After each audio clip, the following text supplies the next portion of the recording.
April 17, 2023, stand for the Pledge of Allegiance. Pledge allegiance to the flag of the United States of America, to the republic which stands one nation, under God, indivisible, with liberty and justice for all. God, thank you for allowing us to gather here to sing. We pray that you watch over our city, and watch over our fire department, police department, service department, and all of us in the city. Thank you in the name. Mr. Holland, roll call, please. Mr. Scholes, Here. Mr. Smolik, Here. Mr. Ziegler, Here. Mr. Fenstermaker, Here. Mr. Hamer, Here. Mr. Lowry, Here. We don't have to press the button anymore. I don't think so. Okay, very good. We've got a couple of special events today, so obviously everybody's not here, not because they're mad at us, hopefully. Mayor Potter, if you'd like to start.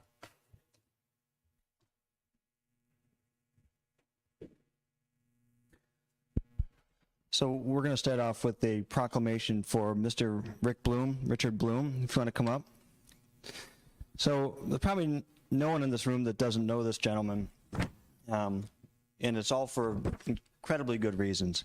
So I've known Rick for a good 10, 11, 12 years now, and when Teresa and I worked to write this proclamation, I mean, this thing should be 30 pages long.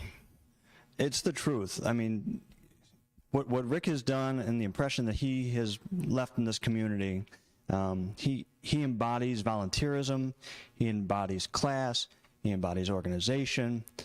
I mean, community spirit, it starts with a guy like this. And I cannot thank Rick enough for his service to the zoning board and his service on Kiwanis and to this community. And the city of Kirtland is so much better because of Rick Bloom. So with nothing else from me, well, something else from me, we're going to read a proclamation here in honor of Rick Bloom. Whereas Rick Bloom was appointed to the Planning and Zoning Commission for the City of Kirtland on November 7th, 2012, and has served as secretary since January 13th, 2014. Whereas, as such, Rick has been involved in the comprehensive plan review, along with the Commission's review of zoning ordinances, and has been instrumental in the most recent review of the sign ordinance. Remember that one? And whereas, in addition to his service on the zoning committee, Rick has been an esteemed and acclaimed member of the community throughout his volunteer work as a Kirtland Kiwanian. And whereas, his work throughout the years at the Kirtland Community Center included, but are not limited to, taking the lead on the fundraising, purchasing, and building of a new playground, as well as the installation of an accessible swing, as well as assisting in restoration of the pavilion for the community to enjoy. And whereas, his commitment to the City of Kirtland Recreation Park led to the construction of both a new pavilion and dugouts, as well as the rehabilitation of an existing structure. And whereas, Rick's further contributions include major painting projects of the Salt Barn, North and South Cemeteries, and others in collaboration with local volunteers and organizations. And whereas, his integral participation in the annual Kirtland Kiwanis Strawberry Festival was essential to the success of a beloved city event. Whereas, generations of Kirtland local school district students have benefited from his commitment to the Builders Club, Bleacher Project, and voluntary assistance in forming a 10-year capital plan. Now, therefore, be it resolved that I, Kevin F. Potter, Mayor of the City of Kirtland, Lake County, Ohio, do hereby thank Rick Bloom for his extensive dedication to the city and urge all of Kirtland citizens to join with me in acknowledging his legacy of dedicated service within the community.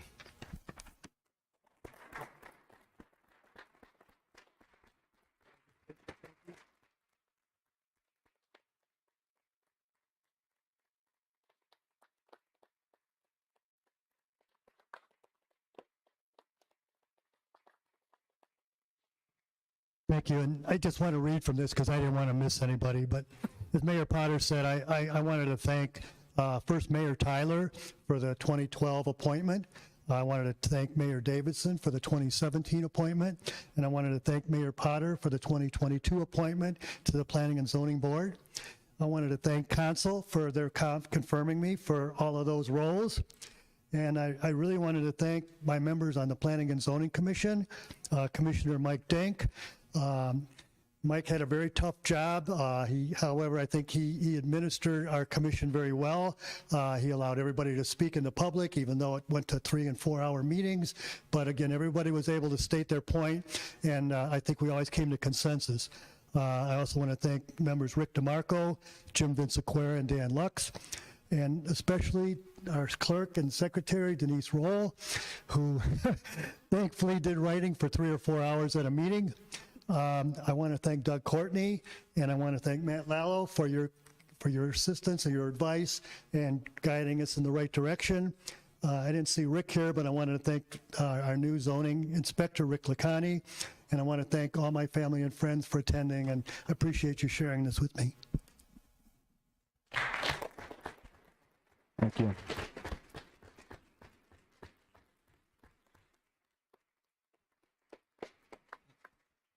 I mean it. I mean, how we had to pare that down and make it 1 page was incredible. So thank you, Rick. Next, we have Chief McAllister.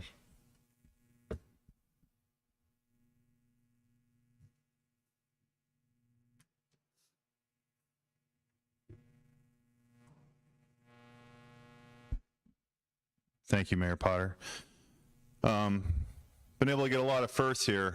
Just finishing my first year as a chief. I've been able to hire my first patrol employee. I've been able to promote my first sergeant, and tonight I'll be able to promote my first lieutenant.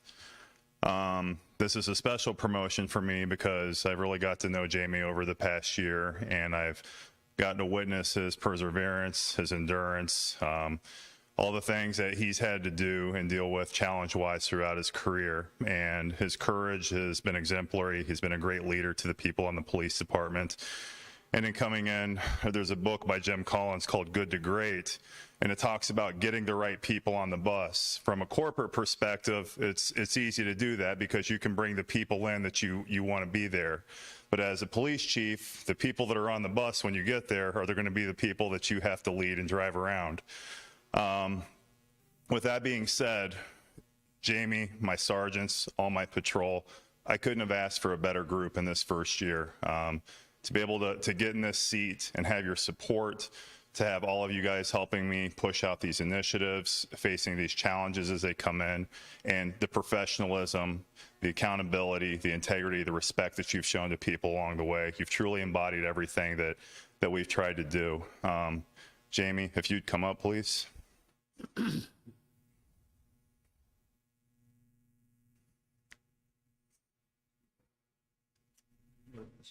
Give me this one. I want to take the bottom one. Give me this. Just take the. Oh, over this way. The camera. Smallish one.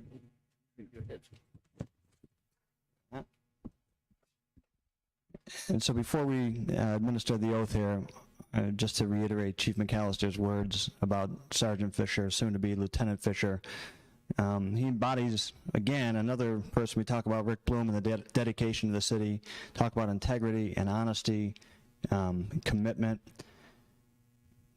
Jamie Fisher, Sergeant Fisher, soon to be Lieutenant Fisher, we are so blessed and lucky to have him here in the city. All that he has done over the years, the things he's had to persevere through, and his commitment to you, our residents, and to his fellow officers and fellow employees in the city of Kirtland. There's nobody I can think of that deserves this promotion more than Sergeant Fisher. So let's administer the oath. I, Jamie Fisher, do solemnly swear that I will support the Constitution of the United States, The Constitution of the United States. the Constitution of the State of Ohio, The Constitution of the State of Ohio. the Charter, the ordinances, and resolutions The Charter, the ordinances, and the resolution of the City of Kirtland, of the City of Kirtland. and that I will faithfully, Faithfully, honestly, honestly, and impartially discharge my duties as lieutenant and impartially discharge my duties as lieutenant to the best of my ability, to the best of my ability. so help me God. So help me God. Congratulations. Thank you, Mayor.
Trust.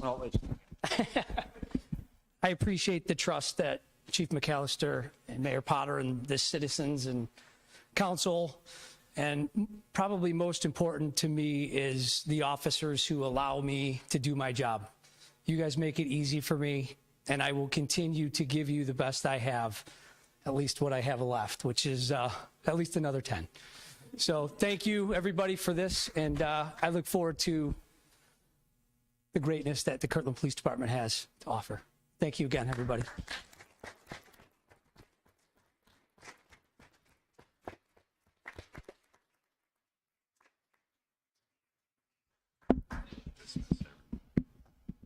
Yeah, so we've got our regular council business to take care of, so you're more than welcome to stay, but it could be a lengthy meeting with some of the discussion and ordinances. Slow down. If you're locked in, if you don't get out now, you're locked in. That's pretty good. Okay, we're all out. We'll see who the hardcore residents are.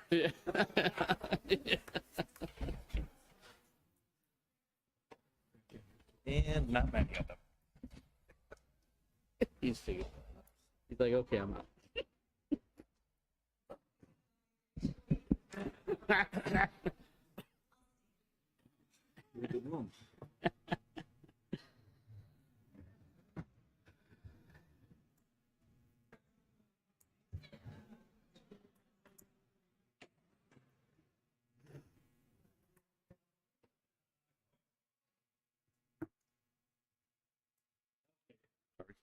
Okay, back to the council meeting. Before we get to that, just want to say it's been doing this for 7 years, and I got to know Mr. Bloom and Jamie Fisher very well. You just don't get two better people than those two. Very happy for them both. Thank you. Reading and approval of the minutes of April 3rd, 2023. Motion to adopt. Second. Mr. Schultz.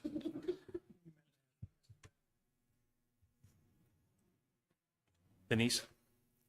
Mr. Scholes, Yes. Mr. Smolik, Yes.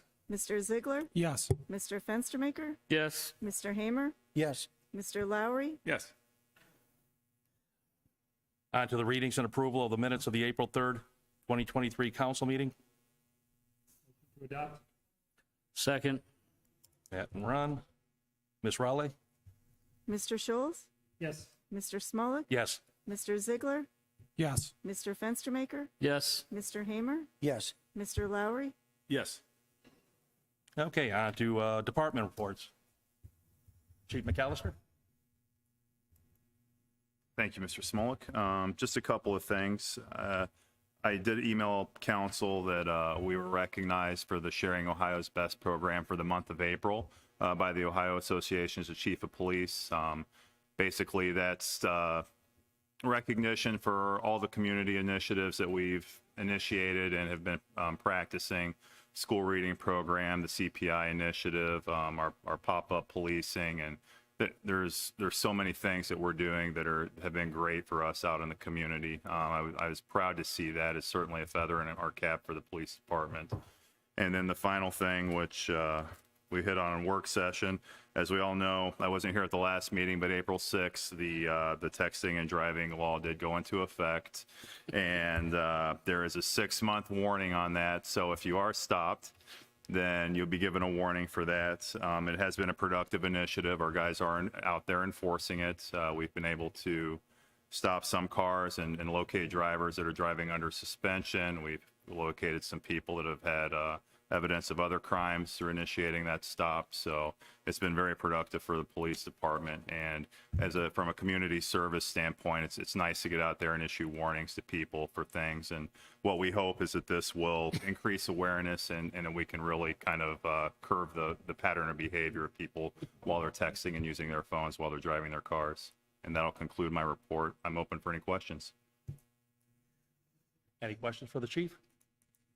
Chief, relative to getting that message to the students at school? Has there been a concerted outreach with them? In the newsletter, through the school resource officer?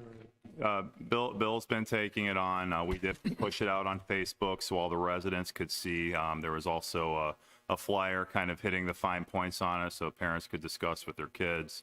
And then when we go in and do the reading program, it's going to be something we talk about to the little kids as well. That way, if they do see their parents on the phone or something, they can give them that positive reinforcement to change the behavior. Thank you. Actually, I was speaking with Councilman Schultz between the promoting of Jamie. I think that's only the second lieutenant. There hasn't been one while I've been on, and I believe you said the last lieutenant was. Lieutenant Ron Andosek. Oh, okay. So that goes back. When did Ron retire? Was that 2000? He was only a lieutenant maybe for a year, if I recall correctly. Okay. And then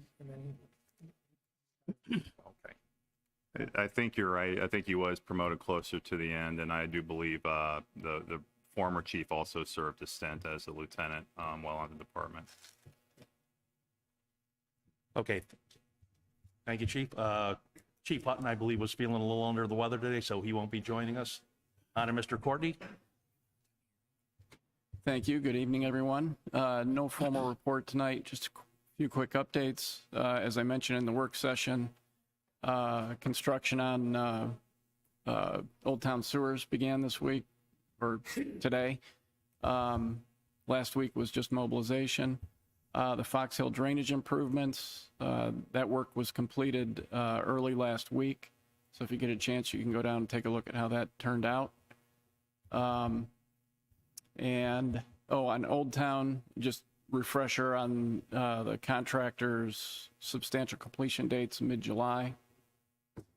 And the street program, we've got kind of a loose schedule right now, and we anticipate going to bid and opening bids and having a contract before you for the June 19th meeting. That's the schedule right now. Take any questions. What street did you say the drainage completed on last week? Fox Hill. Okay, Fox Hill. Doug, could you, I failed to mention this during the work session, but if you could work with Mr. Lallo in a review of 1735. That was a city street standards ordinance. Since you've been on board, there's been some updates and whatnot, but if you can take a look at that. Yeah, I can take a look at that. Any other questions for Mr. Courtney? On to Mr. Slapnicker. Thank you. Good evening, everybody. I talked about several different things in our work session, but I'll just kind of summarize those, and I have a few other additional items to report on. Last week, we went out to market for the sale of our $3,102,000 note issuance.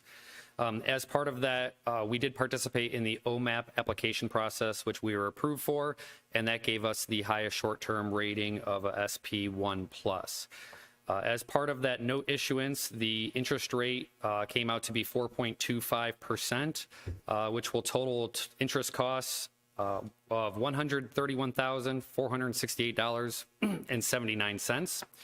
But again, as I mentioned during the work session, there was a premium as part of that issuance, which gives us additional proceeds in the amount of $23,916.42. And that brings the overall yield of the borrowing to 3.45%. I did go over some comparables on some most recent note issuances. And instead of reading those off, we were below all of those final yields other than one, I believe. So we did get a very competitive rate. Also talked about during our work session was our income tax. So when comparing where we're at through April 2023 through 2022 and 2021, we're actually up around $168,000 from this point last year. We're up approximately $450,000 from this point in 2021. I did reference several items in this OML report, which is, it's titled Implications of Remote Work for Ohio's Municipal Income Tax. And just to summarize some of the excerpts that I read, it looks like per some of these studies that we are starting to stabilize as far as our income tax with the work from home. We're above where we started before pre-pandemic levels. We're not quite to that peak of when the lockdown occurred, but we are starting to see some stabilization. But again, there was another report in here that was stating that it's still a little bit too early to tell. So that's the update on the income tax. We are starting to get close to wrapping up our gap conversion. I do have another set of reporting to take care of. For any accounting people, what's new to our gap conversion is GASB 87, which is a new accounting for leases. And I'll refrain from boring you to tears on the detail of that, but I can answer any questions. You should be receiving, or maybe you have already received, email questionnaire from the Auditor State's Office. We did sign off on the letter of authorization for them to begin the 2022 basic financial audits. So if you have not received that, please look for that in your emails. The March end of month reports are nearly complete. I did get out to council the cash fund balance report. The remaining reports will be following tomorrow. Since I saw you last, we did have a BWC meeting with our TPA. We are actually going to be again in group rating, which is a very good thing for the city. We receive our discounts up front as opposed to being into a retrospective rating program. So again, a very good thing for the city. Finally, I am looking to schedule out for industrial appraisals to come out later this year. That's when they're scheduling out. They'll be doing a full appraisal of all of our land and building valuations citywide. It's really, all intents and purposes is to bring our values to market value as far as insurance purposes. With that, that concludes my report, and I'm available for any questions. Any questions for Mr. Slapnicker? Mr. Slapnicker, on the BWC, there any discussions on any potential refunds coming up this year, or are they going to hold the money to the bank? So we have not heard anything as far as the refunds. They actually are taking away some of our incentives that we do get some rebates on. So we're already starting to see those scale back. We do actually participate in the Safety Council rebate program here at the city. So we have to attend so many meetings per year, and we get a 2%. They're actually going to be increasing that to a 3% rebate up to a maximum of $5,000. Thank you. Lewis, could you share with council that OLM report? That's just a public record document, correct? Yes, it was sent to me. So it's kind of in a binder, so I can take this apart and scan it, but there's maybe a hard copy that I can find online as well. Oh, okay. Next thing, you mentioned a full appraisal for insurance purposes. Is that for hiring an AI appraiser, or is it not what I'm thinking about? You're thinking more about tax valuation? Yeah, this is more valuation, not so much tax valuation, but just really insurance purposes, just to make sure our values are actually at the levels that we want them to be. Cost to replace new, God forbid, we lose a building or something like that. We want to make sure those values are up to date, especially with the inflationary period that we're going through at this point. So it's a firm, it's Industrial Appraisals. They're really the biggest player as far as municipalities go. We use them in Lyndhurst as well. They update our reports yearly for us, but every so many years we do have them come out for a full appraisal. It's just a good practice. Okay, thank you. You answered my question. You have to do that generally every 2-3 years? Yeah, it's a good idea to do it probably every 5 years for the full appraisal. But as part of our, our capital asset reporting, we do give them our updates as far as if we bought any new, larger equipment items or added on to buildings, things of that nature. And during the course of the year, if we got a new fire truck or something, would you put that on automatically, or just, the next appraisal? Yeah, typically anything larger than $100,000 as part of our insurance adds to an additional premium. If we buy a police vehicle, which obviously we're in the process of, we'll get that added immediately to our insurance, but there's typically no additional premium unless you exceed that $100,000 mark. Thank you, Mr. Slapnicker. Any other questions? Actually, we'll go to Ms. Sari. Would you like to give an update? Oh, come on. Everybody likes to hear from you.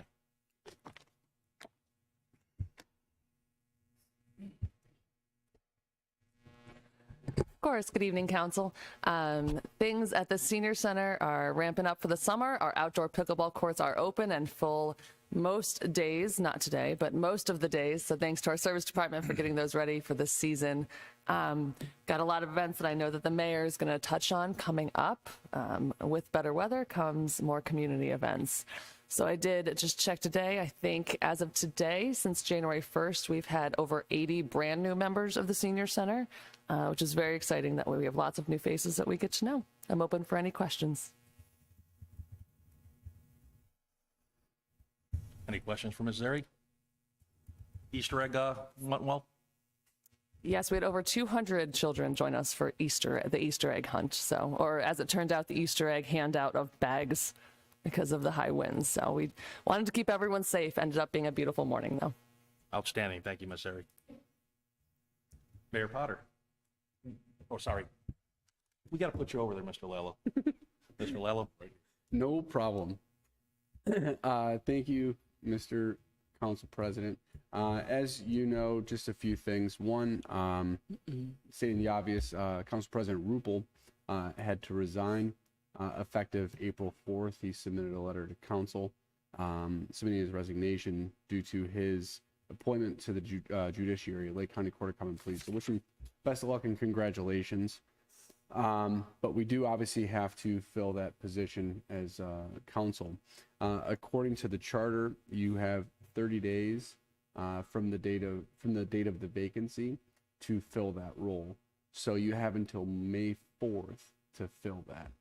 It's my understanding, I know you'll talk about it as well, that there's applications open, and the hope is that there will be somebody appointed on the 3rd. I think that's when the 1st or the 3rd is when May 3rd, we have a school levy, I believe, on the 2nd. Yes. So the meeting will be on the 3rd, and that's when really the deadline is for council to fill that vacancy. So we're in the clear, we get somebody through the process then? Correct. Bring them in on the 3rd then? Correct. It would be a vote of council, and it's a majority of council. So there being 6 left, you need 4 votes to secure that. Okay.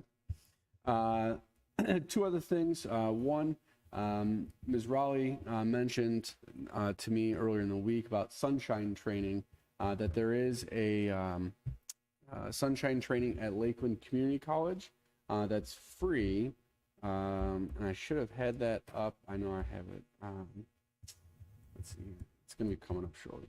So there's a free training. If you want to do it in person, it's actually May 16th in the afternoon at Lakeland Community College in lovely Kirtland, Ohio. So if you want, you can definitely register for that. As you may recall, we did talk about having an unofficial policy here where every person needs to go at least once every 2 years. So we can take a look at your personnel files if you don't know, or you can check your emails because you get a certificate of completion of that training. If you don't have it, if you didn't have it done yet, I would strongly suggest you getting it done either at Lakeland. There also might be an online training. I can't tell from where I'm at because you have to log in, and my login is different from yours. So there might be the availability to appear and do it remotely or via video at your own leisure. I would just ask that you take a look at that. If and when you do complete it, please let me know so that we can mark your file accordingly. Lastly, if you may recall, I think it was last summer, council passed ordinances addressing the Kirtland Rec Park behind the school, and cleaned up a bunch of language in there that was a little bit old and inapplicable. One of the provisions that were changed was the entrance, established entrances to the park. So the typical entrance, the main entrance, is through the school's property. So if you can imagine it, the park is located in a spot where it's landlocked. There's no access that the city has to on its own property from a public road to access the park. So the city actually has 2 different easements. We have one with the school and then one with these residents on Russellhurst on a private drive over there. And for a number of years, that easement has always been in existence, but the ordinance has said that there's only one entrance to the park, and that's through the school's property. And I think from what I've heard is that for a number of years, people were utilizing the Russellhurst extension to walk and go to school or go to the park through there, not necessarily to drive through there, but to walk on that private drive. It was brought to our attention probably about two years ago that a couple of the residents on that drive did not want that to happen. So that's what prompted me to review the ordinances. At that point, I discovered or learned that we have an ordinance that says the entrance and exit is only through the park, right? Through the school. So as a result, yeah, people can't really walk on there. Let me take a step back. Before I came on, there was another issue that was brought to the attention of the prior law director. That law director said pedestrians are permitted on that private drive. So that was the legal opinion from the former law director that allowed pedestrians to be on the private drive to access the park. When I reviewed it, I respectfully disagreed, and I said, no, you can't enter and exit because the ordinance says you can't.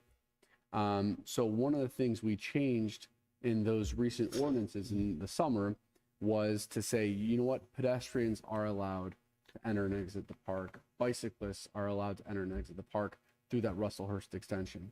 What we also noticed was that there were a number of people that live back there that were using golf carts to enter and exit the park. They're residents on the private drive, or what I would assume are residents on the private drive, that would then go to the park on their own golf cart. Well, what we also learned, golf carts were not allowed in the park. So we included that in the ordinance saying, hey, listen, so first off, golf carts are not allowed on any city street, okay? So it's only allowed on private property. Essentially, they're allowed on the private drive to get to the park and to be in the park. Those are the only places really that a golf cart is permitted in the city. So we updated the ordinances and we included those two changes. So on the Russellhurst private drive, you're allowed to walk, bicycle, and go on a golf cart to enter and exit the park. You can't just go up and down that street for fun. You have to, it's only for ingress and egress to the park. It still prohibits vehicular traffic. So that's how the ordinance is written and in effect today. Mayor Potter and I had a lengthy conversation with two of the landowners, two of the landowners that live on that private drive who are against the way the law is written, the ordinance is written today. They have concerns over liability and just questions about general traffic. I know they have questions or concerns about children riding golf carts to and from and whatnot. So, and they also indicated to us that council may not have been fully aware of that law or that ordinance that allows people to go on that private drive for entering and exiting the park. So I want to make sure council is aware that that law is in effect, that law was incorporated into the change, and kind of have some background as it relates to that. So we're trying to work with the landowners, because obviously it's not just the two properties there. There's other residents there as well that are stakeholders. I suggested that all of those stakeholders get together. Mayor Potter and I would be more than happy to host them here at City Hall and try to work through it, because I think there's competing interests there, competing ideas as to what they would like with that private drive. And you know, some want it completely open, some want it shut.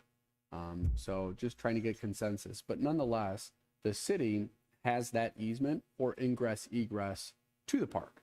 So if we really wanted to, as a city, we could allow cars to go in and out of there if we wanted, okay? Because it gives us that full right. We're limiting our right or our use of that easement to really make it for bicycles and vehicles from the public at large, and golf carts essentially for those that live on that property, because you can't take a golf cart from a public road onto that private drive. So that's kind of where we're at right now. Like I indicated, some of the residents on that street, on that private drive, do not want anybody. Others want some, to be able to use that. So we're working through it, but I wanted to let you all know kind of the history of that, where we're at with it. And I'm open to any questions if you Man, have I it. just want to, for the record, clarify, you were very clear what you just stated tonight. You stated when this, this ordinance came in front of us, however long ago, you're very clear. Everything you said tonight, as I remember, it was exactly how you said it back then. So when I voted, I was very clear to understand that that's how this ordinance was written. Correct me if I'm wrong, but the city doesn't do anything to that private drive. We don't plow it, we don't maintain it, we don't do anything, or do we? So I can speak to that if you'd like. if you want, I mean, I could talk about the history, or Yeah, you want go ahead and do that first. So essentially, it was many years ago when there were different owners there. That private drive was maintained, was paved by the city, I think, at one point. I can't speak to that with certainty, but I know the city maintained it. The city plowed it, and when a couple of the property owners approached us 2 years ago when I had that review, and I said, yeah, you know what? Nobody's allowed on it. I don't think pedestrians are allowed on it. We're not utilizing the easement. So why are we performing any or expending any resources on that? My recommendation to the mayor at that point was, yeah, there shouldn't be any maintenance, no plowing, nothing on there, because we're not utilizing the easement. We don't own it. It's a private drive. So that's kind of how it was in the past. And I know even as recently, after this ordinance was in effect, the mayor, one of the rationale for maintaining some limited maintenance on it was so that emergency access vehicles are able to get into the park if need be, or to a resident's home if need be. But that was one of the thoughts. So I know even recently there was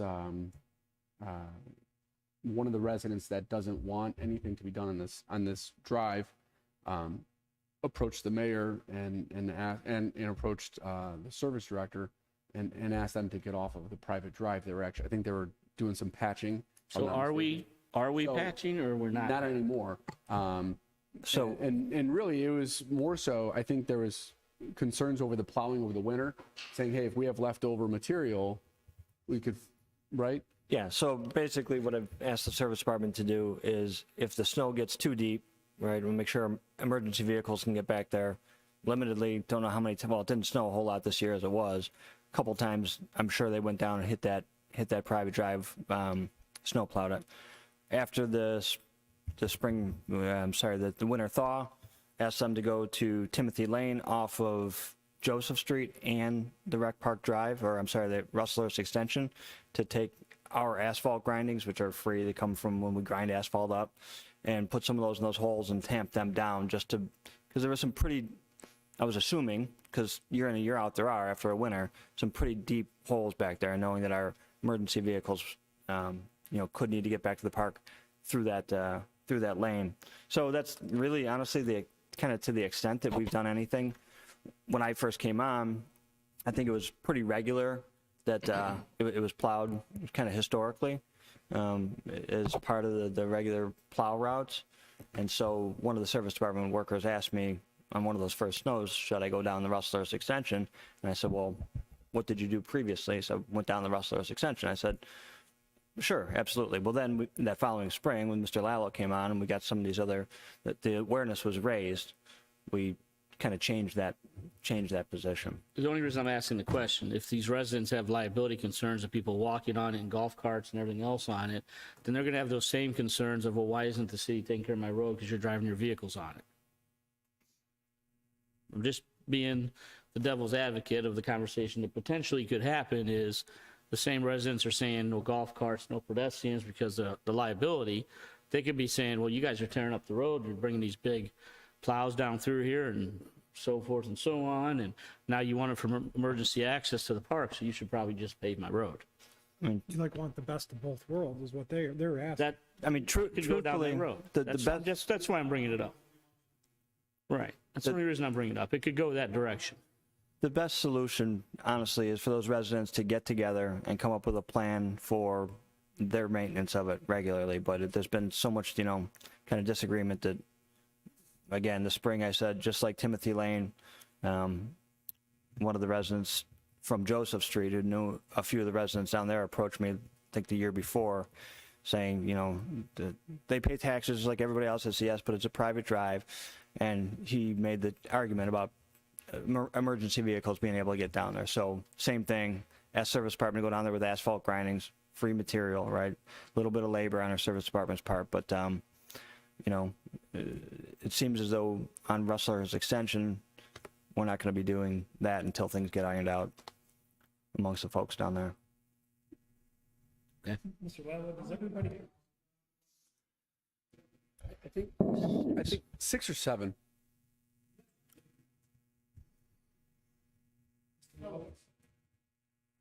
Yes, sir. Are you done asking? Sorry. Oh. Do they own to the center line of the private drive, or Yes, all the abutters own to the center? I believe that is correct. Yes. There are utilities down there, gas or water? There's utilities. Gas, I believe, right? Gas, electric. Okay. I think gas was recent, if I'm not Yeah, mistaken. gas was about 3 years ago, I believe, right Yeah. before you guys got in, I believe.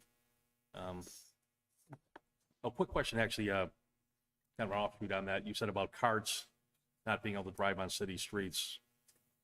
UTVs, you know, ATVs, even golf carts, if they have lights, blinkers, are you allowed to drive those on side streets but not on main streets? No, not on any public street, Really? Oh, okay. unless we have an ordinance allowing it. Okay, because I know some cities, I thought as long as you have blinkers, lights, that kind of stuff. The cities would pass an ordinance authorizing Gotcha, okay. for those vehicles on certain roads. I occasionally see them downtown Willoughby, parked over there at the restaurants and stuff. Any other questions for Mr. Lello? Mayor Potter. Thank you, Council President Smolik. First time I get to say that. So, as Mr. Lala did mention, former Council President Rupel stepped down recently, resigned, and took an appointment with the Lake County Court of Common Pleas. Thanks. I just have to say about Jeff Rupel, Councilman Rupel, now Judge Rupel, and what a phenomenal job he did as a council person and then ultimately as council president. So thank him for his service there. And then also, I know that Jeff's going to make a tremendous Common Pleas judge. So proud to have one of our own Kirtlanders be ascended to that position. Councilman Smolik, I know will do a great job here in the seat. I'm going to try to be real quick. This Friday, someone from the library had asked me to remind me that wearing his arborist hat, Mr. Finaro will be over at the library at 4 p.m. talking about Arbor Day and talking about trees. So that's a 4 p.m. program. Anybody can register on the library's website. Also related to trees, Holden Arboretum is free to all, not just Kirtland residents, but to all, on Friday, April 28th, which happens to be Arbor Day. Keep that in mind. On Saturday, 4/29, we'll meet here at City Hall, I think at 8:30, to head out to do some senior and veterans homes cleanups, spring cleanups. So we'll be doing that with some of our civic groups as well as some of the churches. I know we'll send out a bunch of volunteers. In terms of the legislation tonight, I hope that we can get our salt contract, entering the salt agreement with the state of Ohio passed tonight, 23-R-19. I know that there was some holdups on the drainage ordinance related to some potential changes made there. And then the other one that I hope we can pass tonight is Lewis's contract expires at the end of this month. That's 23-R-31. I can't say enough, and I'm hoping you all agree to to speak for to what Lewis does for this city and our city government, keeping our finances not only in order, but keeping us up to date with the latest and greatest reporting, and just his organization, his responsiveness. I think we've got a good one, and I want to keep him. So if we can pass that tonight, I'd appreciate it. Last but not least, we saw at the planning and zoning meeting, we saw a conceptual design of what a city hall potential development could look like. Concept brings a lot of what we've heard from our residents over the years between commercial, basically mixed use, commercial, residential, retail, office, restaurants, shops, those kinds of things. And so that concept was brought to P&Z last Monday night. And so obviously there's it's a long road and a lot of work to get to a place to make that final decision if in fact that's right for the city, and a lot of things to be considered in that process. But nonetheless, excited to talk more with the community about it and talk to you guys about it and figure the best way forward for the city of Kirtland. And then one other thing, so we have Miss Lita Lavin here tonight. Ms. Lavin, she is on the agenda to replace Rick Bloom, but I believe there's one more BZA meeting. Correct.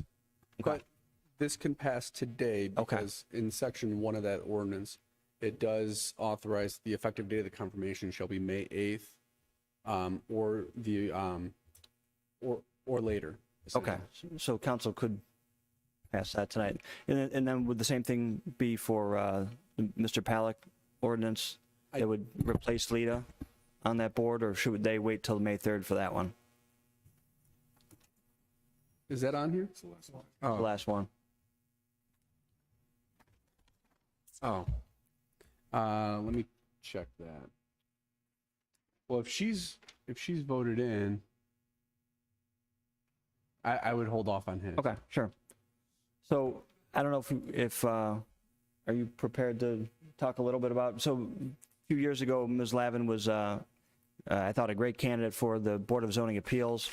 She had a lot of talk about her career and what she does for a living, but with the Northeastern Ohio Regional Sewer District and her engineering background, I think she's brought a ton to the Board of Zoning Appeals.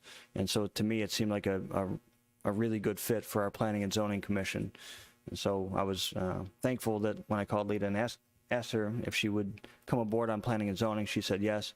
I think Denise wishes there were 2 of her, so she could be on both boards. But I don't know if we want to wait till the reading of the legislation, or since Lita's here now, if we want to you want to say a couple words about yourself and your service on the BZA. And good evening, Council. I recognize Councilman Fenstermaker and Councilman Lowry on my term at Board of Zoning Appeals. As Mayor Potter mentioned, I am a licensed civil engineer in the state of Ohio. I've worked with the Northeast Ohio Regional Sewer District for over 20 years. I did some private consulting prior to that, and my first job out of college was an assistant sanitary engineer's office in Delaware County.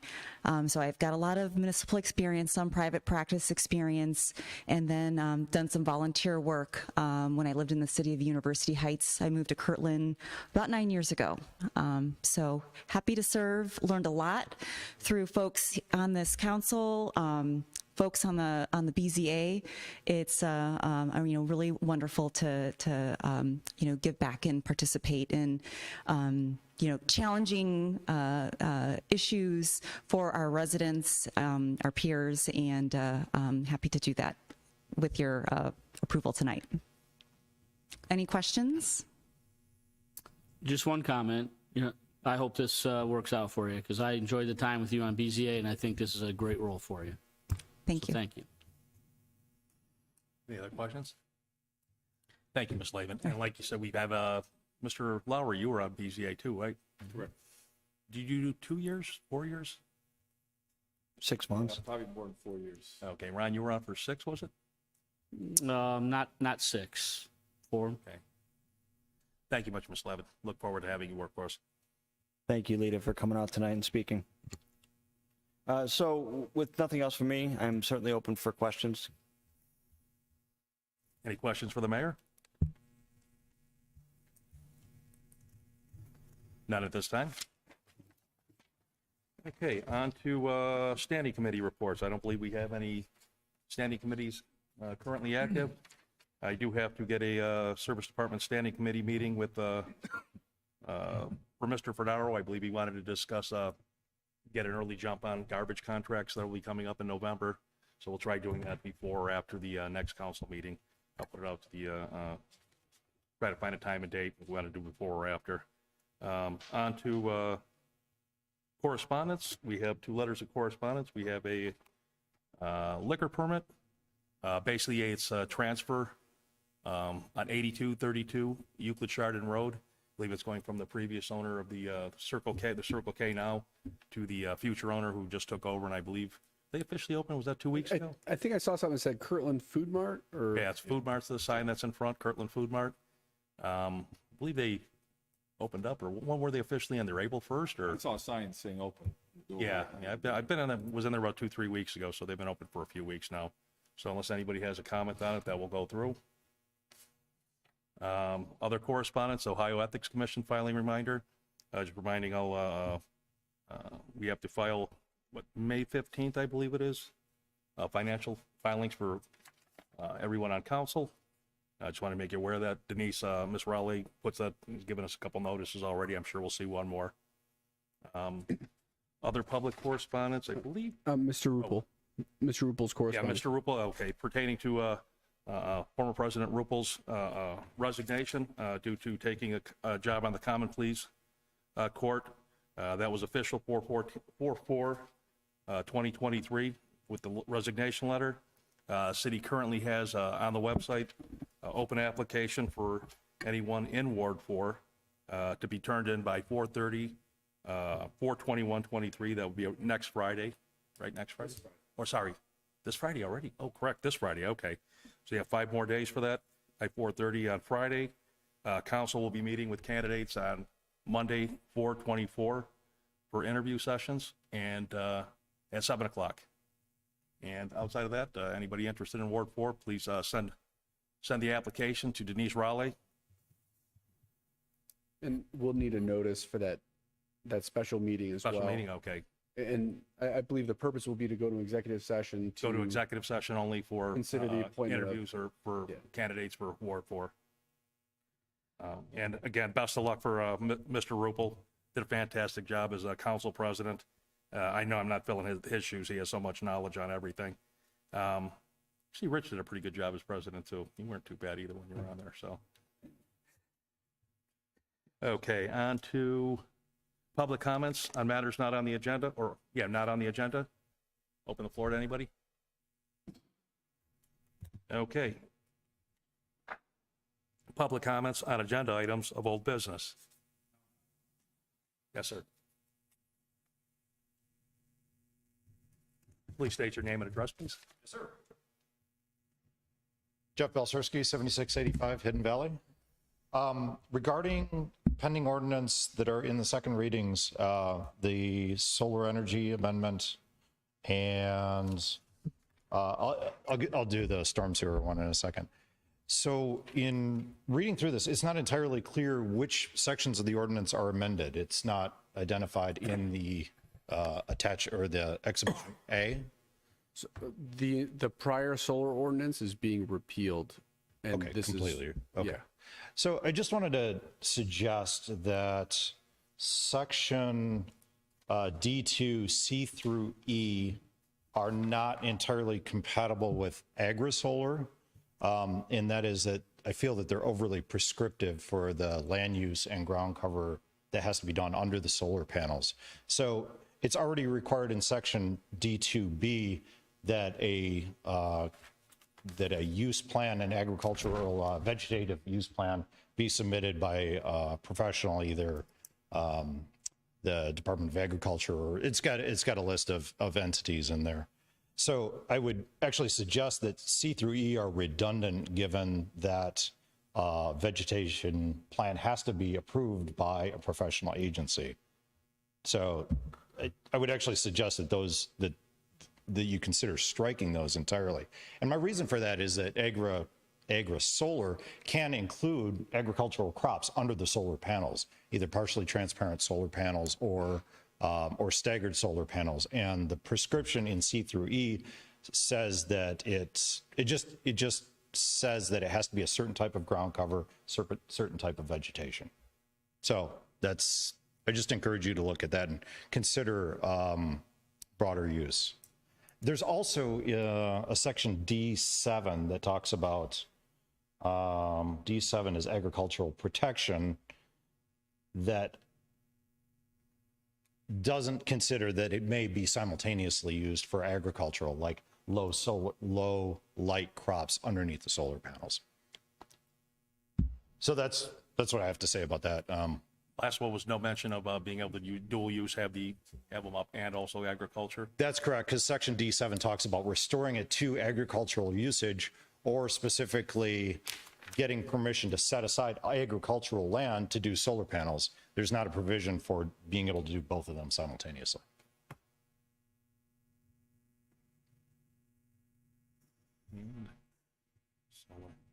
Mr. Belzerski, if I can ask you a question. Yes, sir. What in this climate would serve that dual role under the solar panel? Right, so, I don't know.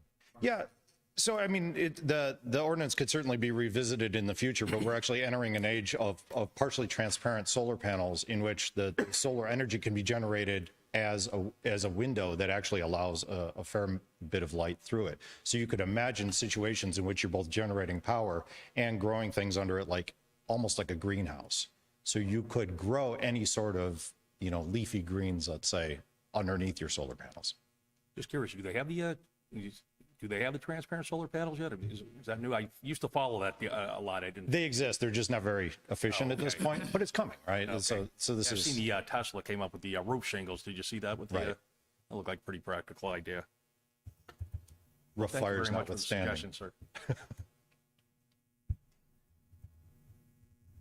I had to learn just a little bit. You know anything about the geothermal? That's always kind of interesting too. The closed loop, open loop stuff at all? I have looked into it. I considered it for our property. I'm considering a shallow okay. closed loop system, but Next, they have what horizontal and vertical fields you can do with those. Is that how that works?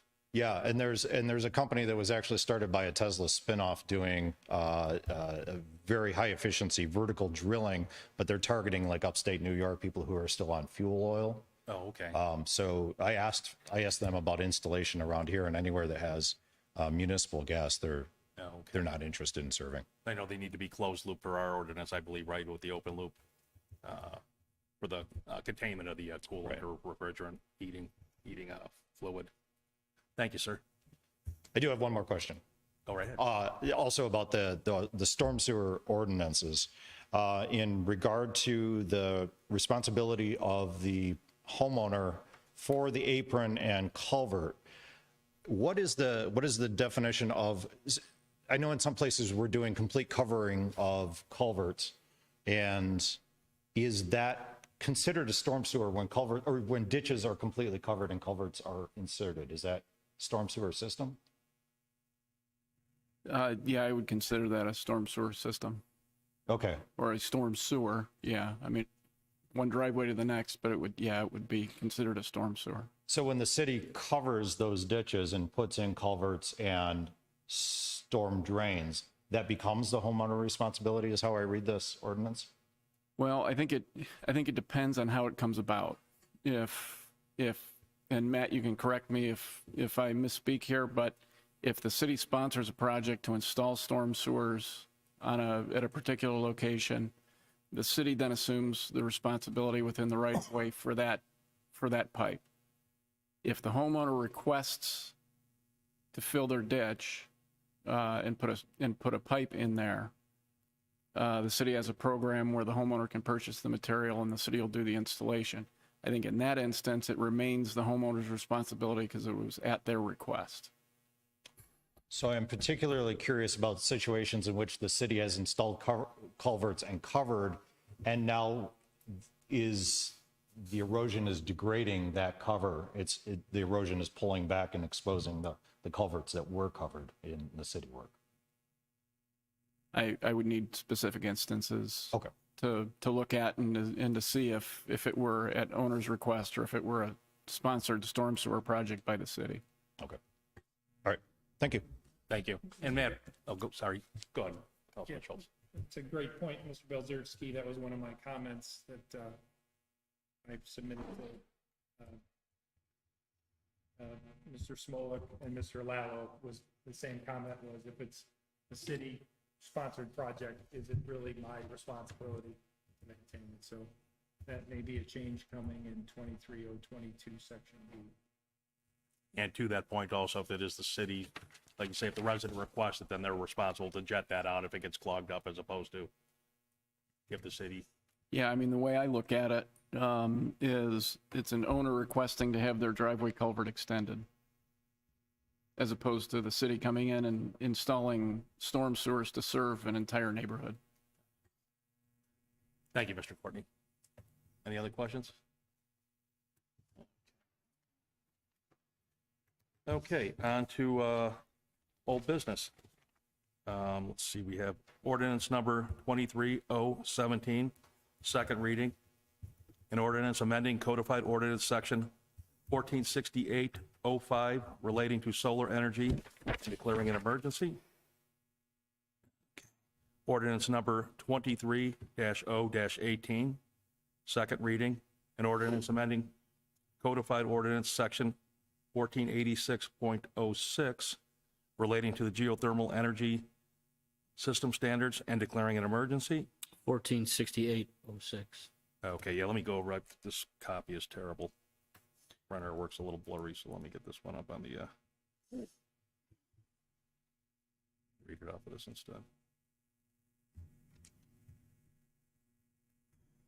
Okay, did I say that incorrectly? 1468.06. Yes. Okay, thank you. Okay, resolution number 23R-19, second reading. A resolution authorizing participation in the ODOT salt contract, ODOT road salt contracts awarded in 2023 and declaring an emergency. I believe Mayor Potter wanted this to, wanted to waive the third reading on this one so we could go into the contract. Yes, please. I think May 1st, is that correct, Denise? Is that what it states on there? I think by May 1st, we have to enter into this agreement. Need a motion then?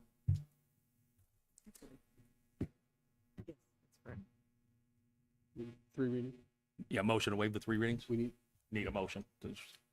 Motion to waive the 3 readings. Motion by Mr. Fenstermaker, who was second by, was that Mr. Lowry? Denise, if you would call. Mr. Scholes, Abstain. Mr. Smollett, Yes. Mr. Ziegler, Yes. Mr. Fenstermaker, Yes. Mr. Hamer, Yes. Mr. Lowry, Yes. Okay, a motion, need a motion to declare an emergency? Motion to declare an emergency and adopt. Second. Motion by Ron, second by Rich. Ms. Rowley? Mr. Scholes, Abstain. Mr. Smollett, Yes.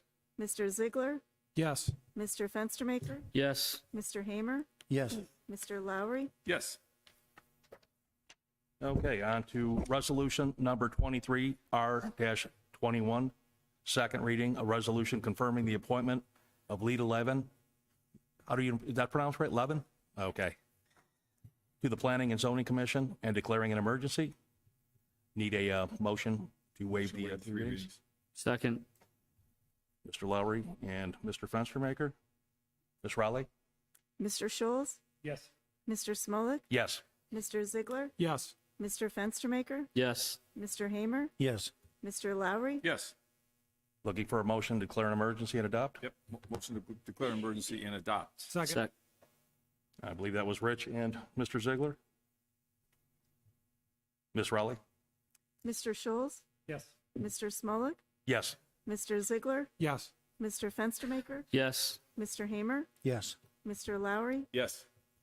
Okay, on to the next few ordinances. These will all be going second reading. Ordinance number 23-022, second reading. An ordinance amending codified ordinance section 1024 or .02 relating to the installation of culverts and the right-of-ways and declaring an emergency. Ordinance number 23-0-23, second reading. An ordinance amending codified ordinance section 1024.04 relating to charges imposed upon property owners for city's installation of culverts and declaring an emergency. Ordinance number 23-0-24, second reading. An ordinance amending codified ordinance section 1026.03 relating to charges for work done on storm sewers by the city in lieu of property owners and declaring an emergency. Ordinance number 23-0-20, I'm looking at the wrong one again, 25? Was that 24 that we were just on? We're on 25. 25, okay. Second reading, an ordinance amending codified ordinance section 1028.01 relating to driveway aprons and declaring an emergency. Ordinance number 23-0-26, second reading, an ordinance amending codified ordinance section 1028.04 relating to maintenance of driveway culverts and declaring an emergency. Ordinance number 23-0-27, second reading, an ordinance amending codified ordinance section 1028.05 relating to the recoupment of cost for work performed by the city on driveways and aprons and declaring an emergency. And let's see, we have a comprehensive general plan. Ordinance number 23-0-30, second reading, an ordinance adopting a comprehensive general plan update for the city of Kirtland, Ohio. These are going through third reading, though, was it, Mayor? That's up to you guys. I don't think it makes a difference. I mean, technically, if I looked at the PDF and it doesn't have the page numbers on there, the updated one. So if you want the page numbers to be on there, we should probably wait until the third reading. And then once we get to the third reading, amend it to incorporate the new exhibit. Then waive the three readings. And then waive the three readings and then pass it at that point. Thank you, Mr. Lello. That'll be for the May 3rd. For the May 3rd meeting then? Yes. Thank you, Mr. Lello. Okay, on to new business. Resolution number Mr. Council President, we need public comments on agenda items of new business. Missed that on the bottom of the page. Public comments on agenda items of new business. We back up just 1 second, and just looking at what the mayor had sent prior to the meeting. I don't know what page it is. Let's see, in the PDF. At 23-030. Yeah, bear with me 1 second here. Take your time, sir. Oh, it's either 23 or it's hard to say when I flip through this on my phone, but it's either You want me to pull it I think up already? 23 or 24. You know, it's in the appendix. We're citing a resolution, and it says 118 R21. And I don't know if we've ever been that high. It might be a typo. Did you need to pull up? Oh, I see what you're saying. So it should just be 18R21 because that's the year. Yeah. Okay. You see it up in the, you talking 23-030? Yeah, Okay. no, it's Okay. yeah, it's not actually in the, it's in the doc. It's on. Okay. It's on page 23 of that PDF. Okay. Okay, now, public comments on the agenda items of new business. Any comments from the public? On to new business. Resolution.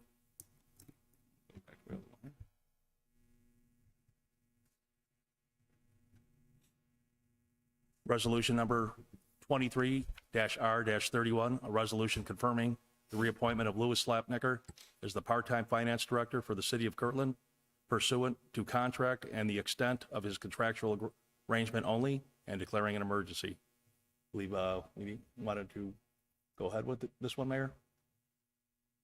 If you could, Lewis's contract expires at the end of the month, yes. Motion. Motion to waive the three readings.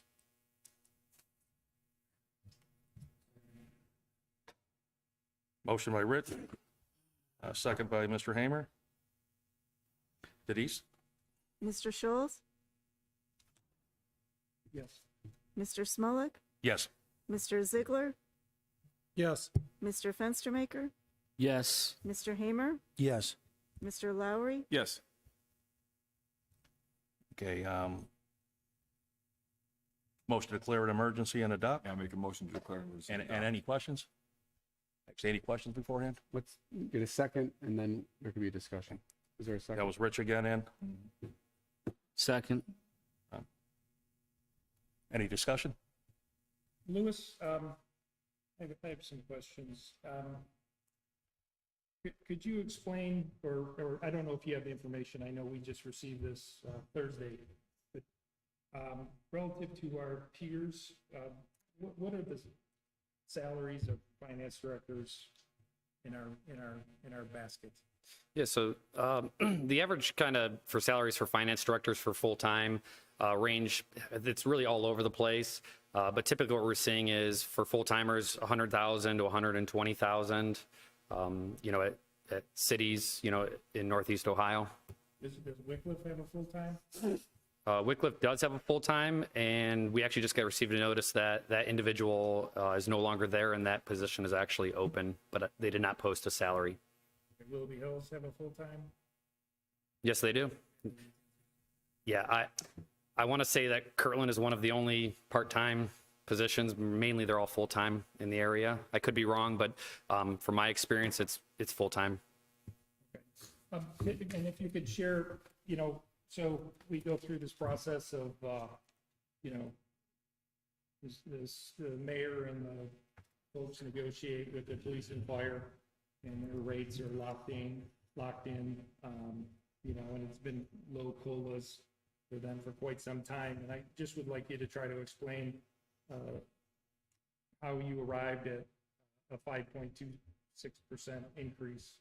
Yeah, I asked for an additional $2,500 in my contract, you know, based on what I do, ranging from the audit, the gap conversion, the budget, all of those items. You know, I more than thought that was a fair ask in my contract for the amount of time and effort that I put into this city. I know that in your contract, it's not like you're punching a card, you know, so we know the hours that you're working. Are you somewhere in the range of 20 hours a week or? Significantly more than that.